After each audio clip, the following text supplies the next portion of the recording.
I don't feel like I live in a tiny house because for me everything has the normal size, only it's really close to each other. So yeah, I'm really happy with it.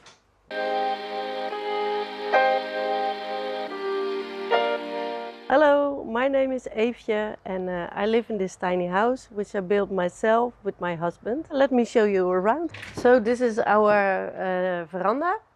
It's around 15 square meters and most of it's made by old pallets, like this part, and yeah, we built it ourselves, and we put some lights on, and we put some flowers, and yeah, this is really a place where we could chill, and we have connection with the whole community. This area I made for our dog, so we put a fence here, so she can't run away. This is the entrance to the back of the house, where we put some things that normally you put in a shed. This part of the house and the garden is still under construction. We are working on the garden. We have a difficult ground here. It's clay, and we are trying to figure out what plants are working here and what are dying. So some of them are not working, some of them are working. And then at the back, you see the big water tank we have. It has 3,000 liters in it. So it's enough to have around 6 weeks of no rain. And then with 2 people, you can still have water. We are off grid with the water, but we do have a plan B. Because sometimes weather is changing and it's dry for like 8-9 weeks. So our plan B is on this location, my neighbor, she has a normal water connection, and then if it's really empty, we can get the hose and put it in and fill it with water. But we really prefer not to do it like that and to be really careful with the water. So till now we never have to use plan B. Over there you see the insulation for the pipes. So in wintertime, when it gets really cold, we put some sort of cable that gets warm when it freezes, and then it doesn't get frozen. And inside the tank there's also heating cable, so it cannot get frozen.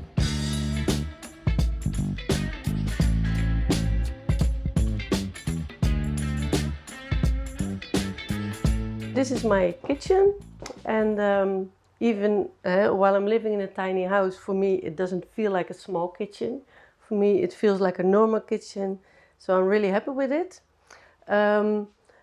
Every cabinet is second-hand, so we bought it from a second-hand store, and we finished it with Ecoplex. That's ecological wood, and these are some small parts of walnut wood that was left over. So, and we put it all together and we made a nice kitchen from it. And this is a tree, elm wood. We saved it from being burned. It was a sick tree, and a friend of mine who is a carpenter, and he works with this kind of wood. So he made a nice kitchen top for us. And yeah, so we have a very unique kitchen. With one of the best things in it is my dishwasher. It's really small. I live here with my husband, so for the 2 of us it's really perfect, and I'm really happy with it. So it can always be clean here, and the dirty dishes are inside here. Here we have the Berkey. We use rainwater. We filter it. So there's filtered water here, but then to make it drinkable, we have to put it in there for the last step of the filtering process, because we don't want to be totally dependent on electricity. We have gas, and it's with gas tanks. So that's for the cooking, and just a normal fridge. We have solar panels, but we are also connected to the net. We choose not to buy batteries because they're expensive. You have to replace them, and they're not good for the environment. So we decided if it's not really necessary, we just have the connection to the net and to a green provider. So, but if it's necessary, we can go off grid and we can use batteries. And how many solar panels do you have on the? Only 4. How many kilowatts? 2, something like that. Mm. Yeah, because this part of the roof is not to the south. Yeah. So we have a small flat roof, and there only 4 were possible. In this area is the chilling place, and my husband and I, we both work at home. I wanted to create a space. When I sit here, I feel like my work is gone. So when we sit here, I don't see the rest of the house, and because this is open, we don't lose space. So it still feels really open and connected to the rest of the house. But yeah, when I sit here and my husband is there, we don't see each other, and I don't see my working place. So yeah, I'm happy with this. And here we made a big cabinet to make some extra space.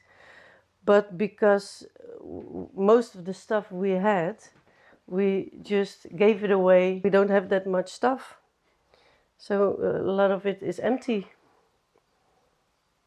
And this is a bank also made of recycled materials. So this is a part of a bed. This is also the same wood as this, as the kitchen top. And these are some leftovers from the house we built. This is an old mattress, and we put some new leather on it, so we could reuse it again, and also people can sleep on it. Yeah, the inside of the pillows, it are old cushions, so most of it is recycled. Only the dog is not. What is the name of the dog? Lizzie. How old is she? She's 3. Okay. And she's a little bit hot today. Yeah, and yeah, we do have a television, but we don't have any connection. So the only thing we can watch is Netflix, but that's okay. This is our electrical heater. It heats and it does ventilation in the same time. So it has a small computer. On this computer we can see the humidity of the air and also the CO2. And depending on these measurements, it gives the right ventilation for the house.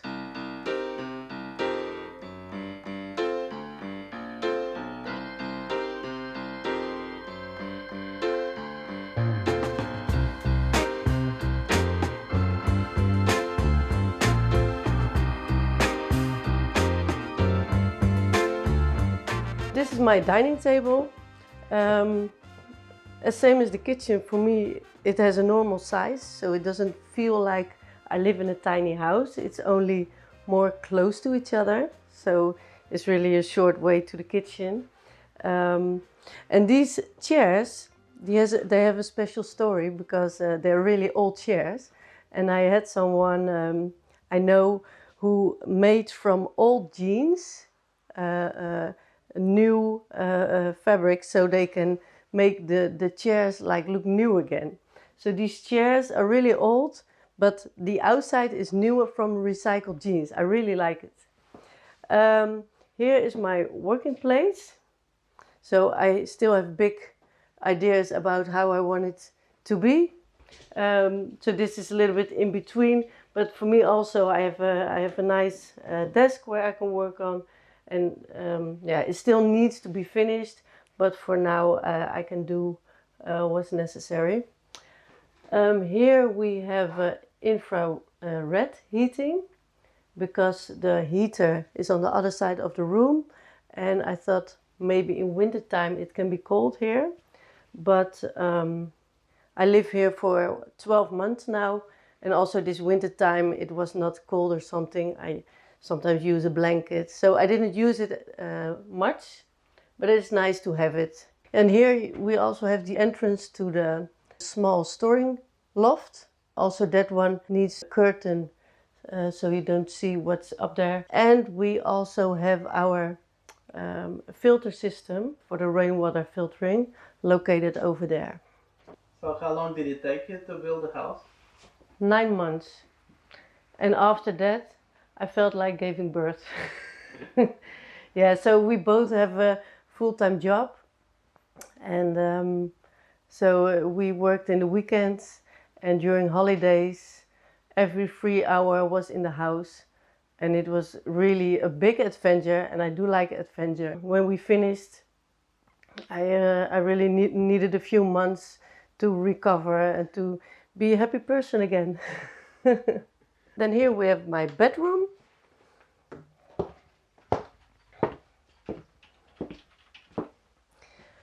And for us, one important thing was also that it has to be a normal size, that we can walk around the bed. So also here, I don't feel like I live in a tiny house. This bed, you can open it and then we have a lot of storage under it. Here is my husband. He's working at the moment. And he built this big wall closet. And yeah, here we have the clothes of both of us. And we even have some space left over. And every small piece we use to make storage. So yeah, we used every part of it. Like wallpaper? Yeah, it's wallpaper. Yeah. That's nice. Yeah, it's really light.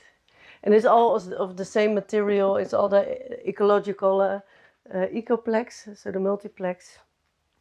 And the floor, that's also nice. It's bamboo. Because we live in a tiny house, we could get a big discount because it are also leftovers from companies. This is also an infrared heater because we don't have any other heating in this part of the house, but he never uses it. So It's enough in winter. yeah, this room is in wintertime it's warm, and in summertime it's cold. So it's perfect. And we don't have windows on the south, so the sun is always there, and the walls are 30 centimeters thick. We used ecological wood fibers, and it's called Gutex. How much was the whole expense to build the house? 80,000. Okay. Yeah, more or less. And that was 2020. Yeah. So now with the wood prices, I think it would be around 100,000. Yeah. But it's I think 90% of it is ecological or second-hand. Yeah. So can you build it cheaper? Yes, I think so. But we really made the choice of building an ecological house. Yeah. The thing that we could do better in this house is the technical room. To be honest, when we made the design for the room, we didn't make extra space for it because I thought, okay, it doesn't need that much room, so we just put it somewhere. I really didn't think about it. So now we have some sort of inside the wall, the fuse box. Well, that's okay. But over there we have the rainwater system, and it should be better if that's somewhere where you can enter it and where you can be in front of your system, because now you have to take a ladder and have to crawl to the back, and yeah, it's not perfect. So yeah, in my next house I will take that more serious. Here we have our little bathroom. We have a compost toilet, so it uses no water. And here, this is a special feature we really were looking for.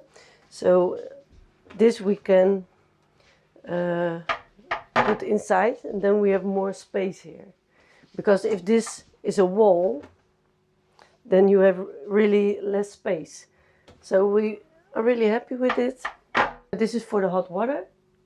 It's a boiler, 50 liters. And as well here we shower with rainwater. This is the same wood as the kitchen top. The floor is from Kirk. And this part of the house is not all that ecological. We really try to work with as much as ecological products as possible, but to make a bathroom waterproof and ecological, it was for us a big challenge, and much more expensive, and we didn't find the right materials. And while building this whole house, it was difficult enough. So yeah, we used some plastic kind of materials to make it waterproof. Yeah. And the sink, what is that? That's a stone. It's a river stone, and they cut it out, and so this is from a river. And here we have a small cabinet where we can put our stuff for the bathroom. And actually, our secret is we most of the stuff we had, we did away. We gave it to people, or we threw it away. So we don't need that much storage because we don't have much stuff. How big house was from what you downsized? 120 square meters Okay, and to then 36. yeah. And how was the downsizing process? I loved it. I Okay. loved it because less stuff is less maintenance, and it's more freedom, and it's for my head. It's more quiet to have not that much stuff, and to clean the house is really, really easy. Yeah, I love it. And if you have a big house, you have to pay a lot. You have to clean a lot. Yeah, no, I really, really love my small house. Like I said, I don't feel like I live in a tiny house because for me, everything has the normal size, only it's really close to each other. So yeah, I'm really happy with it. 4 years ago, my dream started that I wanted to live in a tiny house, and I wanted to build my own tiny house. And then I was looking for a tiny house shop where I can find all the products and all the information, but I couldn't find one in the Netherlands, a good one. So I was really disappointed. And yeah, by that time I just quit my job, and I was looking for something I could do, like my own company. And I thought, okay, well, if it's not there, I will make a tiny house store. And because I was going to build my own house, I was going to do other research, I was going to find the right perfect product anyhow. So why not collect everything, collect my stories, collect my experience to make that as the start of my own company. So 4 years ago, I started doing the investigation. I interviewed a lot of people. I made contact with suppliers who really had the perfect stuff for the tiny houses. And yes, it took me 1 year to make the website and to collect all the right materials and to work together with the right companies. And then, yeah, after 1 year, the tiny house was born. And so I had my own company, and I could also start with building my own tiny house. Because in that year, I found a place where I could put my tiny house. So yeah, I started my company and I started building my dream at the same time. And that was really amazing because then all my experience I could talk about, and I could use that as advice, the things that didn't go very well during my building process. I could use them for my customers to give them advice about what to do and what not to do. So yeah, now 4 years later, we built for 9 months this house, and last year in March we really start living here, and we live here now for 1 year and a few months. And I still have my own company, the Tiny House Store. And the greatest thing about that is, first I built my own dream, and now I help people living and building their dream. So every customer for me reminds me of my own dream. And when I see when they are happy with one of the houses they sold from us, or one of the other products they sold from us, it's really fulfilling. And there's a lot of happiness, not only from our customers, but also for myself. And yeah, so I'm really enjoying the tiny living. And yeah, it's only when I sleep I'm not talking or working with tiny houses, but the rest of it, also even this weekend, we have some events. So Friday, Saturday, Sunday we have events. So sometimes even 7 days a week, it's all tiny houses, and it never gets boring. And they have some social media where you post about Yeah, their yeah, house? yeah. So the company is Tiny House Store, and when you Google it, you can find us on the website tinyhouse-store.nl, and we also have a Facebook website, Tiny House Store, and we have Instagram, and we have LinkedIn. So there are a lot of ways where you can find us and where you can contact us. Do you document about your house on Instagram? Yeah, of course. It's not on Instagram, but it's on our website and on Facebook. Yeah. So I made different blogs Okay. about it with pictures and what everything cost and what went good and what went wrong and my Okay. whole story.